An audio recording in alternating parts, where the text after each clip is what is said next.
My beloved child, stay with me in this moment. Do not rush past it. Do not minimize it. You are not being overwhelmed. You are being guided. I have been patient, and I remain patient, but now I am also precise. This is not for everyone. Many will hear warnings and brush them aside again. But you are still listening. That matters. That tells me your heart is ready for what comes next. Let go of regret. Release shame. Receive clarity. I am not repeating myself because you failed. I am speaking now because you are ready to respond differently. This warning is not heavier because you are weaker. It is clear because you are stronger. And I am with you, as I always have been, guiding you forward with truth, mercy, and love that does not give up. My child, hear me carefully now, not with fear, but with honesty. If you ignore this, you will enter a season you were meant to avoid. I say this with a heavy heart, not with anger, not with threat, but with the sorrow of a father who sees the road ahead more clearly than the one walking it. I do not speak of punishment. I do not speak of judgment. I speak of loss. Loss that does not have to happen. Loss that comes not because I withhold love, but because love was not received when it was offered. When I warn you, it is not because I want to control you. It is because I want to protect you. You have free will, and I honor it fully. I will never force you to listen. I will never drag you into obedience. But I must tell you the truth plainly. There are seasons that repeat not because fate is cruel, but because lessons are postponed. There are cycles that return not because you are weak, but because awareness was delayed. Ignoring this moment does not lead to destruction, but it does lead back into patterns you have already prayed to escape. You know what those cycles feel like. The heaviness that slowly returns, not all at once, but quietly. The tiredness that does not come from work, but from carrying questions without answers.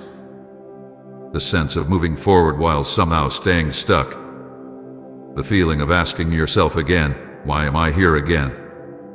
That is not failure. That is a sign of misalignment. I do not want you to walk through that again if you do not have to. If you turn away now, the protection I am offering will not vanish, but it will not surround you in the same way. Protection often comes through awareness and through listening, through choosing to walk close. When you drift, you are still loved, but you are more exposed to confusion, to unnecessary struggle, to weight that was not meant for you. I do not remove my hand from you, but distance makes it harder for you to feel my guidance when you need it most. This is what I mean when I speak of loss.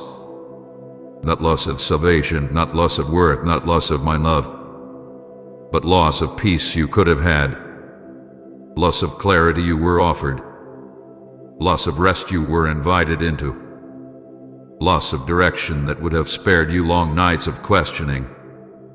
I see those nights before they arrive. That is why I speak now. There is a heaviness that returns when truth is avoided. It does not announce itself. It settles slowly. It feels like familiarity at first, like something you already know how to handle. But it drains you over time. It makes joy feel distant and hope feel fragile. I have watched you carry that before. I have watched you ask me to lift it. And I have been patient.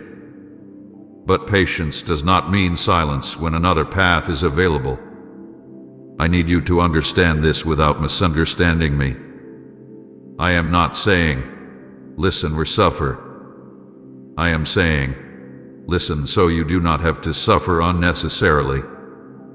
Suffering exists in the world, but wisdom reduces its weight. Obedience is not about rules. It is about alignment. When you walk aligned with truth, burdens lessen. When you resist truth, burdens multiply. Not as punishment, but as consequence. My heart is heavy at the thought of you choosing to ignore this, not because it offends me, but because I know what comes next if you do. I know how discouragement creeps in when clarity fades. I know how doubt grows when direction is postponed. I know how easy it is to blame yourself when what you really needed was guidance. I do not want you to mistake silence for abandonment again. I do not want you to walk into another season asking why things feel harder than they need to be. You are free to choose. I honor that freedom completely. Love without freedom is not love. But freedom comes with responsibility, and responsibility requires truth. I am giving you truth now, not to scare you, but to inform you. Staying with me in this moment opens a path of covering and clarity. Turning away does not close my heart to you, but it does lead you back into fog you have already walked through. This warning carries weight because you matter. If you did not matter, I would remain silent. Silence would be easier. Silence would avoid tension. Silence would allow you to drift without interruption. But love interrupts. Love warns. Love risks being misunderstood in order to protect what is precious. You are precious to me. I see how you value independence. I see how you have learned to rely on yourself because others were unreliable. I respect your strength. But some seasons require surrender, not because you are weak, but because you are human. Carrying everything alone is not strength when help is offered. Ignoring guidance is not courage when clarity is available. I am not asking you to change everything today. I am asking you not to ignore this moment. Stay present. Stay open. Stay willing. That is all. One step of attention now prevents miles of struggle later. One moment of listening now prevents seasons of confusion later. That is how love works. It does not shout to intimidate. It speaks clearly to protect. I say again, with sorrow, not threat. If you ignore this, you will enter a season you were meant to avoid. But I write amen, my heart trusts you if you still believe in his promises and share this video.